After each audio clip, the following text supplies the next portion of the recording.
नमस्कार विद्यार्थी मित्रांनो, आज आपण पूर्णांक संख्यांचा भागाकार याविषयी अधिक जाणून घेणार आहोत. पूर्णांक संख्या म्हणजे काय आपणा सर्वांना माहिती आहे. जेव्हा संख्या रेषा असते, या संख्या रेषेच्या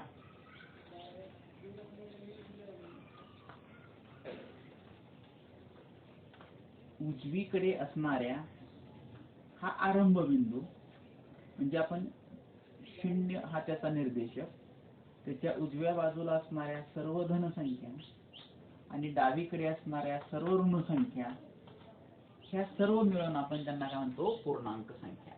म्हणजे पूर्णांक संख्यामध्ये धनसंख्या असतात, 0 असते, त्याचप्रमाणे ऋण संख्या असतात. 15 वजा 2 0 वजा 29 धन 18 ह्या ज्या सर्व संख्या असतात, ह्या सर्वांना आपण काय म्हणतो, पूर्णांक संख्या म्हणतो. आज आपण ह्या पूर्णांक संख्यांच्या भागाकाराबद्दल अधिक पाहणार आहोत. मग जेव्हा या धन ऋण किंवा शून्यांचा विचार करतो, तेव्हा आपल्या डोळ्यासमोर वेगवेगळ्या प्रकारचे उदाहरण सहज येऊ शकतात. म्हणजे एखादी धनसंख्या असेल तर धनसंख्येला आपण धनसंख्येनं भागू शकतो, धनसंख्येला ऋणसंख्येनं भागू शकतो आणि धनसंख्येला शून्याने भागणे, अशा साधारण अशी डोळ्यासमोर आपल्या उदाहरण येतात. तसंच ऋणसंख्या असेल तर ऋणसंख्येला देखील आपल्याला धनसंख्येनं ऋणसंख्येनं किंवा शून्यानं भागणे, या क्रिया आपल्या डोळ्यासमोर येतात. आता या ठिकाणी लक्षात घ्या की धन किंवा ऋण संख्येला जेव्हा आपण धन किंवा ऋण संख्येनं भागू शकतो, भागता येतं, त्याची आपल्याला एक वास्तव संख्या मिळते. पण इथं जर आपल्याला धनसंख्येला किंवा ऋण संख्येला शून्यानं भागण्याच्या बाबतीत आपण जर विचार केला तर आपल्याला कोणतीही ठराविक किंमत सांगता येत नाही. म्हणून आपण या ठिकाणी त्या बाबीचा विचार करत नाही. म्हणजे धनसंख्येला किंवा ऋणसंख्येला आपण शून्यानं भागणार नाही. म्हणजे आपण या ठिकाणी -5 भागिले 0 किंवा 3 भागिले 0 अशा उदाहरणांचा विचार करणार नाही, कारण शून्याने आपल्याला या ठिकाणी भागता येत नाही. म्हणजे या ठिकाणी आपल्याला या प्रकारचे उदाहरण याच्यामध्ये अंतर्भूत असणार नाही. आपल्याला वास्तव संख्या किंवा आपल्याला मिळणार उत्तर हे आपल्याला निश्चितपणे सांगता येत नाही. त्यामुळे आपल्याला शून्याने भागणे या क्रिया आपण आता बाजूला ठेवणार आहोत. मग आपल्या समोर काय राहिलं तर आपल्या समोर धन आणि ऋण संख्या या बाबतीतला विचार आला. म्हणजे धनसंख्येला धनसंख्येनं भागणं, धनसंख्येला ऋणसंख्येनं भागणं किंवा ऋणसंख्येला धनसंख्येनं ऋणसंख्येला ऋणसंख्येनं भागणं. आणखी एक प्रकार याच्यामध्ये आपण लक्षात घेऊया की शून्याला एखाद्या शून्याला आपल्याला धनसंख्येनं भागता येतं का किंवा शून्याला ऋणसंख्येनं भागता येतं का, हा या ठिकाणी म्हणजे उदाहरणार्थ 0 भागिले 12 किंवा 0 भागिले -5 या प्रकारच्या उदाहरणांचा आपण विचार केला तर याही प्रकारचं आपण लक्षात घ्यायचं की शून्याला कोणत्याही पूर्णांक संख्येनं म्हणजे अगदी शून्याला शून्यानं भागणं, याचाही आपण विचार करूया. या ठिकाणी बघा, आपण शून्याला धन पूर्णांक संख्या, ऋण पूर्णांक संख्या आणि शून्य तीनेनंही भागतो, तेव्हा आपल्याला लक्षात घ्यायचं ह्याची जी किंमत जी असते ती आपल्याला 0 मिळते. म्हणजे भागाकार किती मिळतो, 0 मिळतो. म्हणजे याच्यावरून एक आपण नियम लक्षात काय घ्यायचा की शून्याने कोणत्याही संख्येला, कोणत्याही पूर्णांक संख्येला भागता येत नाही. आता शून्याला धनसंख्या असो, ऋणसंख्या असो किंवा 0 असो, तर आपल्याला भागता येतं आणि भागाकार किती मिळतो, आपल्याला 0 मिळतो. म्हणजे या ठिकाणी आपल्याला शून्याला या ठिकाणी कोणत्याही पूर्णांक संख्येनं भागलं तरी आपल्याला 0 मिळतं। या ठिकाणी आपल्याला मात्र लक्षात घ्यायचं की शून्याने मात्र आपल्याला कोणत्याही पूर्णांक संख्येला भागता येत नाही। या दोन गोष्टी भिन्न आहेत आणि त्या लक्षात ठेवायचं। पुन्हा एकदा लक्षात घ्या आपल्याला की शून्याला कोणत्याही पूर्णांक संख्येनं भागलं तर आपल्याला 0 मिळते आणि जर आपल्याला जर शून्याने कोणत्याही संख्येला भागलं तर मात्र आपल्याला या ठिकाणी भागता येत नाही। म्हणजे कोणत्याही धन संख्ये किंवा ऋण संख्येला भागल्यानंतर आपल्याला त्याचा भागाकार आपल्याला निश्चितपणे सांगता येत नाही। या पद्धतीचा आपण म्हणजे आता या ठिकाणी आपल्या समोर काय राहिलं आता या समोर आता आपण धन संख्या आणि ऋण संख्या यांच्या भागाकाराबाबत आता या ठिकाणी पाहणार आहोत। म्हणजे कोणते याच्यामध्ये मग आपल्या लक्षात येते की याच्यामध्ये फक्त आपल्याला काय राहिलं आता याच्यामध्ये 4 प्रकार याच्यामध्ये फक्त आपल्याला राहिली। म्हणजे काय धन पूर्णांक संख्येनं भागणे, धन पूर्णांक संख्येला ऋण पूर्णांक संख्येनं भागणे, ऋण पूर्णांक संख्येला धन पूर्णांक संख्येनं भागणं आणि ऋण पूर्णांक संख्येला ऋण पूर्णांक संख्येनं भागणं। म्हणजे आपल्या फक्त या ठिकाणी आपण या 4 प्रकारच्या उदाहरणांचा यामध्ये विचार करणार आहोत। म्हणजे की ज्या धन पूर्णांक संख्येला धन पूर्णांक संख्येनं भागणं, धन पूर्णांक संख्येला ऋण पूर्णांक संख्येनं, ऋण पूर्णांक संख्येला धन पूर्णांक संख्येनं आणि ऋण पूर्णांक संख्येला ऋण पूर्णांक संख्येनं भागणं। ह्या 4 बाबतीत आपण या ठिकाणी विचार करणार आहोत। आता यासाठी काय आपण लक्षात घ्या, यासाठी जे काही नियम आहेत ते नियमाचा प्रथम आपण पाहणार आहोत आणि मग त्याच्यावरची आपण उदाहरणं पाहणार आहोत। काय आहे जेव्हा एखादी धनसंख्या असते तेव्हा एखाद्या धनसंख्येला आपण एखाद्या धनसंख्येनं भागलं, धनसंख्येनं भागल्यानंतर आपल्याला भागाकारामध्ये धनचिन्ह येतं। जर समजा आपण ऋण संख्या आहे आणि त्या ऋण संख्येला ऋण संख्येनं भागलं तरी सुद्धा आपल्याला उत्तरामध्ये धनसंख्या मिळते किंवा धन पूर्णांक संख्या मिळते। आणि जर समजा आपल्याला या ठिकाणी ऋण पूर्णांक संख्या आहे, ऋण पूर्णांक संख्येला धन पूर्णांक संख्येनं भागलं किंवा धन पूर्णांक संख्येला ऋण पूर्णांक संख्येनं भागलं तरी आपल्याला या ठिकाणी ऋण पूर्णांक संख्या मिळते। हे नियम लक्षात ठेवायचे। म्हणजे या ठिकाणी आपल्याला याच्या बाबतीत एक नियम लक्षात ठेवायचा आणि याच्या बाबतीत एक नियम, म्हणजे हा एक आणि हा दुसरा एवढे 2 नियम आपण या ठिकाणी लक्षात घेणार आहोत। काय आहे या ठिकाणी पहा, पहिल्या नियमामध्ये लक्षात घ्या की या ठिकाणी भाज्य आणि भाजक म्हणजे ज्या संख्येनं भागतो ती संख्या आणि ज्या संख्येला भागायचं ते दोन्ही संख्या कशा आहेत धन आहेत किंवा या ठिकाणी दोन्ही संख्या ऋण आहेत। म्हणजे दोन्ही संख्या धन असणं किंवा दोन्ही संख्या ह्या ऋण पूर्णांक संख्या असणं तेव्हा आपल्याला त्या ठिकाणी मिळणार जे त्यांचं जे पूर्णांक संख्या भागाकारामध्ये मिळते ती धनसंख्या असते। आणि जर समजा याच्यामध्ये एक पूर्णांक संख्या ऋण आणि दुसरी धन असेल, कोणती असो भाज्यात असो किंवा भाजकमध्ये असो, कोणतीही धनसंख्या एक आणि एक ऋण असेल तर मात्र या ठिकाणी आपल्याला काय मिळते त्याचं जे आपल्याला जे भागाकार मिळतो हा काय असतो ऋण असतो। अशा पद्धतीने आपल्याला या ठिकाणी 2 नियमांचं लक्षात आपण त्याचे छोटीशी एक उदाहरण पाहूया। आपण या ठिकाणी समजा आपल्याला या ठिकाणी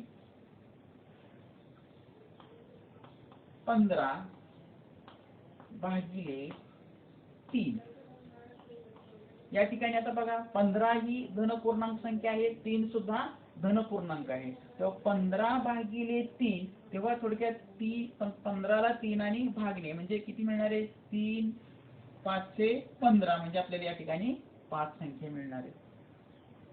या ठिकाणी बघा धनचिन्ह आलं।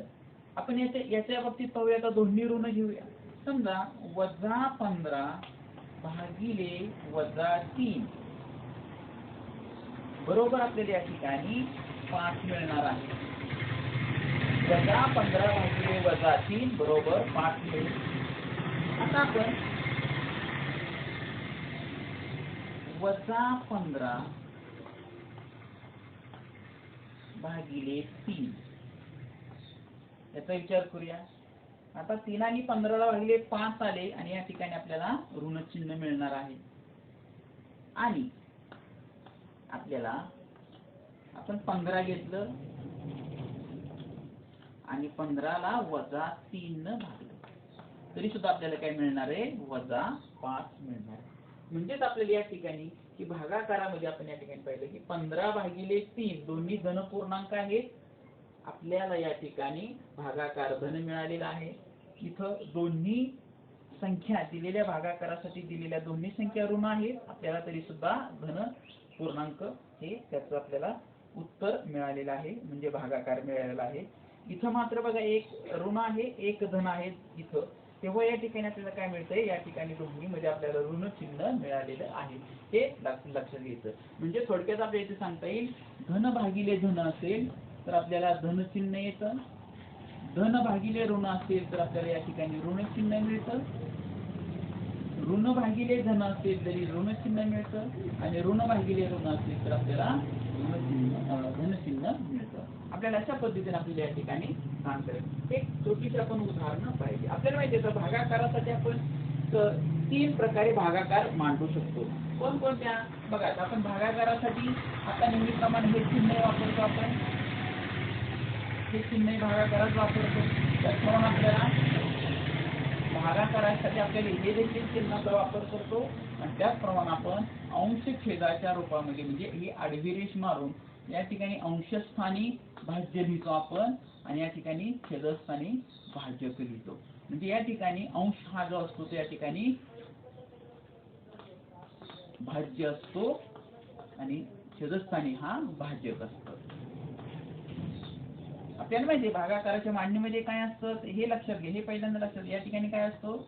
या ठिकाणी भाज्य असतं. या भागाकाराच्या चिन्हाचा विचार करता या ठिकाणी भाजक असतो, ज्याने भागतो त्याला आपण भाजक म्हणतो, ज्याला भागायचं ते भाज्य असतं आणि शेवटी आपण भागाकार केल्यानंतर मिळते या ठिकाणी बाकी असते आणि वरती आपण या ठिकाणी भागाकार लिहितो. अशा पद्धतीने आपल्याला हे मांडणी असते. तर आपण या ठिकाणी आता आपण या ठिकाणी सर्वसाधारणपणे अंश आणि छेद या स्वरूपामध्ये पूर्णांक संख्या मांडून म्हणजे भागाकाराचा आपण या ठिकाणी काही उदाहरणं पाहणार आहोत. म्हणजे या ठिकाणी आपल्याला ह्या 2 चिन्हाचा वापर करतो, याही चिन्हाचा करतो, पण आपण या ठिकाणी आता भागाकाराच्या चिन्हासाठी आपण अंश छेद रूपाचा या ठिकाणी आपण वापर करणार आहोत आणि मग त्याच्यावरती काही उदाहरणं आता आपण या ठिकाणी पाहूया. त्यासाठी मी इथं या ठिकाणी थोडंसं बाजूला आपल्याला लक्षात राहण्यासाठी मी काही नियम इथं लिहून ठेवतो की त्या नियमाच्या आधारे आपण या ठिकाणी आता उदाहरणं पाहणार आहोत.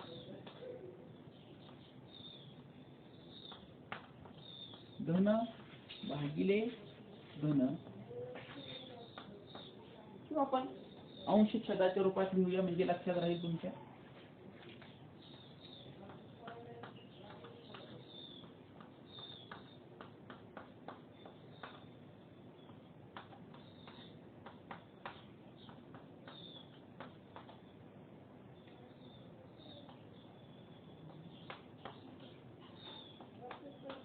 धन भागिले ऋण, ऋण मिळेल,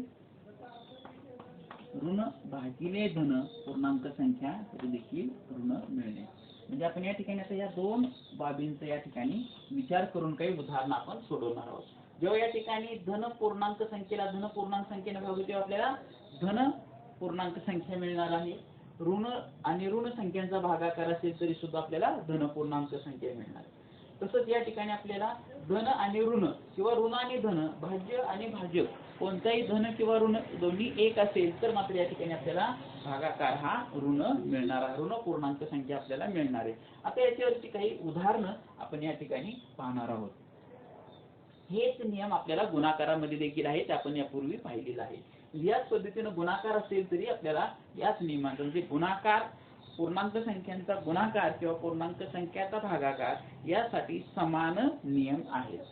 आता याची काही उदाहरणं आपण या ठिकाणी पाहणार आहोत. या ठिकाणी आपल्याला समजा आता 40 भागिले 2 हा भागाकार दिलेला आहे बरोबर. आता या ठिकाणी आपण 2 आणि 40 ला संक्षिप्त रूप देणार आहे, म्हणजे बे एक बे, बे दुनी 4. आता शून्याला भाग शून्याचा जाईल म्हणून या ठिकाणी शून्यातलं तसंच राहील, म्हणजे 20/1. आता 20/1 आपल्याला मिळाली या ठिकाणी, म्हणजेच आपल्याला माहिती या ठिकाणी मिळालं आपल्याला 20. आणखी एक या ठिकाणी लक्षात घ्यायचं, कोणत्याही संख्येला एकानं भागल्यानंतर आपल्याला अंशस्थांचीच संख्या मिळते.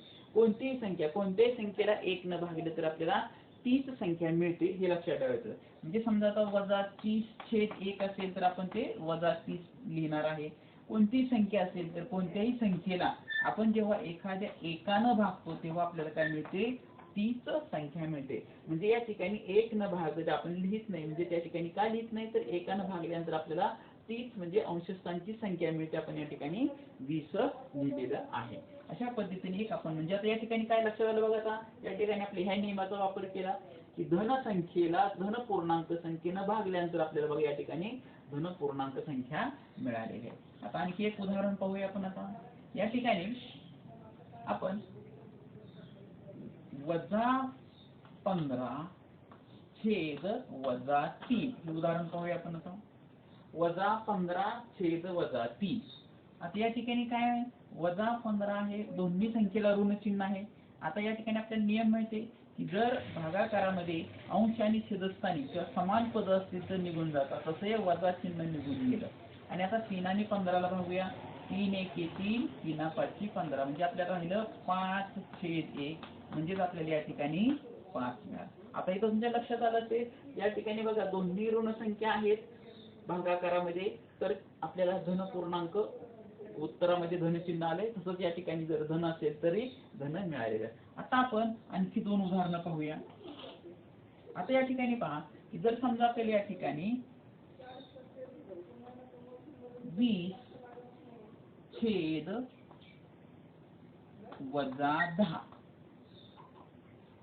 20 छेद -10 बरोबर.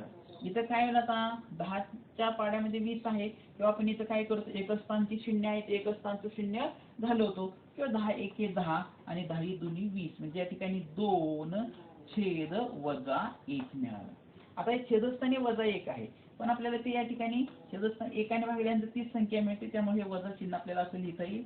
या ठिकाणी आपल्याला मिळालं -2, म्हणजे या ठिकाणी आपल्याला 20/10 बरोबर आपल्याला -2 मिळालं.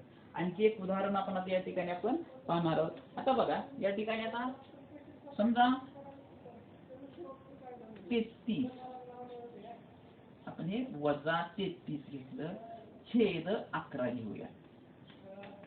आता इथं काय होईल, 11 ने 33 ला भाग जाईल.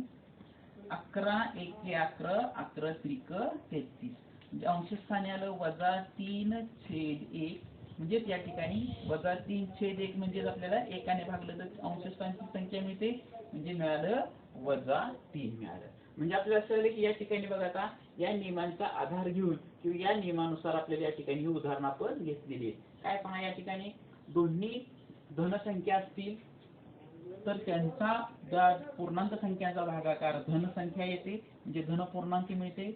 जर या ठिकाणी आपल्याला आपण पाहिलं की जर समजा दोन्ही या ठिकाणी ऋण पूर्णांक संख्या असतील तरी सुद्धा आपल्याला काय मिळते, धन पूर्णांक संख्या भागाकारामध्ये मिळते. आणि जर एक संख्या ऋण आणि एक संख्या धन असेल, एक संख्या ऋण आणि एक संख्या धन असेल तर आपल्याला भागाकार हा काय मिळतो, ऋण संख्या मिळतो, हे लक्षात घेतो. अशा पद्धतीने आपण या ठिकाणी पूर्णांक संख्यांचा भागाकाराच्या बाबतीत आपण या ठिकाणी पाहिलेला आहे. म्हणजे या ठिकाणी आपण लक्षात घ्या. आता आपण काय काय पाहिलं बाई याच्यामध्ये की पूर्णांक संख्यामध्ये शून्य धनसंख्या आणि ऋण संख्या असतात. कोणत्याही धन किंवा ऋण संख्येला आपल्याला शून्यानं भागता येत नाही, कारण त्याची आपल्याला किंमत माहीत होत नाही. म्हणून आपण या ठिकाणी शून्यानं भागणे ही क्रिया आपण बाजूला ठेवली. आता त्यानंतर मग आपल्याकडे राहिले धनसंख्या आणि ऋण संख्या. मग आपण या ठिकाणी शून्याला मात्र शून्याला भागू शकतो धन पूर्णांक किंवा ऋण पूर्णांक संख्येनं. आपल्याला त्याचं उत्तर किंवा येणारं हे जे संख्या मात्र आपल्याला शून्य मिळते. म्हणजे आपल्याला या ठिकाणी शून्याला कोणत्याही धन पूर्णांक संख्येनं किंवा ऋण पूर्णांक संख्येनं भागलं तर आपल्याला या ठिकाणी शून्य मिळतं. आता या ठिकाणी आपण मग राहिले आपल्याला पूर्णांक संख्येच्या बाबतीत धन पूर्णांक संख्या आणि ऋण पूर्णांक संख्या. मग आपण जेव्हा धन पूर्णांक संख्ये असेल आणि त्याला धन पूर्णांक संख्येनं भागलं तर आपल्याला धन पूर्णांक संख्या मिळते. ते आपण या ठिकाणी उदाहरणानुसार पाहिलं. ऋण पूर्णांक संख्येला ऋण पूर्णांक संख्येनं भागले तरी आपल्याला या ठिकाणी धन पूर्णांक संख्या मिळते. आणि जर कोणत्याही अंश आणि छेदामध्ये म्हणजे भाज्य आणि भाजकामध्ये कोणताही एक ऋण आणि एक धन पूर्णांक संख्या असेल तर मात्र आपल्याला या ठिकाणी काय मिळते, या ठिकाणी त्यांचा जे भागाकार आहे तो भागाकार हा ऋण पूर्णांक संख्या मिळतो. हा भाग या ठिकाणी आपण पाहिलेला आहे. अशा पद्धतीने आपल्याला पूर्णांक संख्येचा भागाकार पाहता येत असतो. यामध्ये आपण ह्या सर्व बाबींचा या ठिकाणी विचार केलेला आहे. धन्यवाद.